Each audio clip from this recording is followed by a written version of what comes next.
Good afternoon, pilots. Welcome to today's briefing on the targeting computer.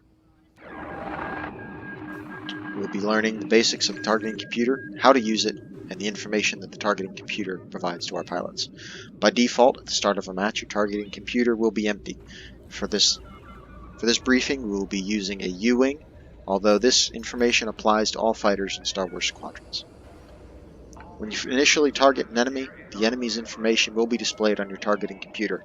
The targeting computer will include information such as the enemy's name, their percentage of health, their distance, and the orientation of their fighter relative to your craft. If I were looking at the enemy in this situation, I would be approaching from their 12 o'clock low in an attack. Here we can see that I've passed behind the enemy and have pulled in behind them. I am now almost directly on their 6 o'clock, as referenced by their orientation in the targeting computer and their distance to the target. For this briefing, our volunteer has been hit by a targeting beacon, as demonstrated here, located in the status bar just below the target's health. Any status impacts that the player experiences during a fight will be recorded here.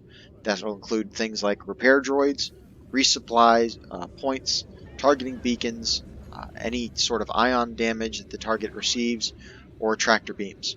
All of that information will be available directly under the target's health. That is incredibly useful information when you cannot see the target, but have them tracked on your targeting computer so that you know when to best jump on your target and what effects they are receiving. Quick note about the targeting beacon: if your target has been hit by, if your target is jamming so that they do not appear on your targeting computer, the targeting beacon will continue to pulse a red mark around the target. So although you will not be able to see them down here, you will be able to see the red marks of the targeting beacon around your target here. That is useful for when an enemy is radar jamming. You can continue to track them easily with that information. Here we can see that the target is continuing to repair, again with the status bar here.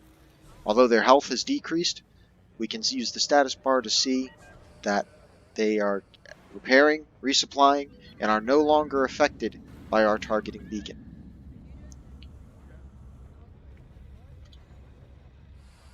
Additionally, the targeting computer can be used to target flagship subsystems, specifically enemy players and enemy AI.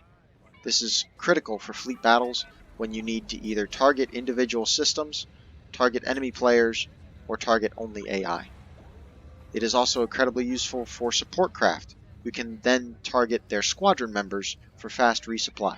By default, these controls on Xbox are as follows: left trigger for Xbox, L2 for PlayStation 4, keybind number 5 for the computer. Additionally, these control your settings that you choose here in your targeting menu will be persistent between matches unless you disable that setting.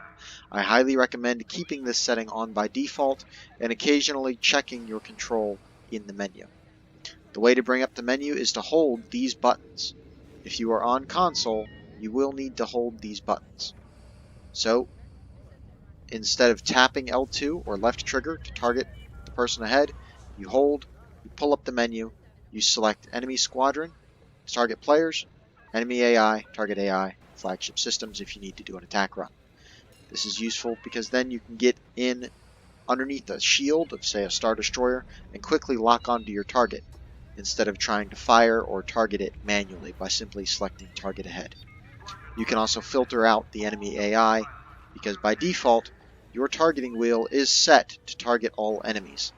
That is not great for fleet battles because your targeting computer gets jammed up trying to find the enemy players, and instead you have to cycle through all of the AI. Again, hold your button for select target ahead or press number 5 on computer, select the enemy, and make sure to check your settings before an attack run and at the start of the match. At this time, this concludes my briefing on the targeting computer. If you have any questions, please don't hesitate to leave them in the comments below, and I will answer them and pin them as needed. Thank you.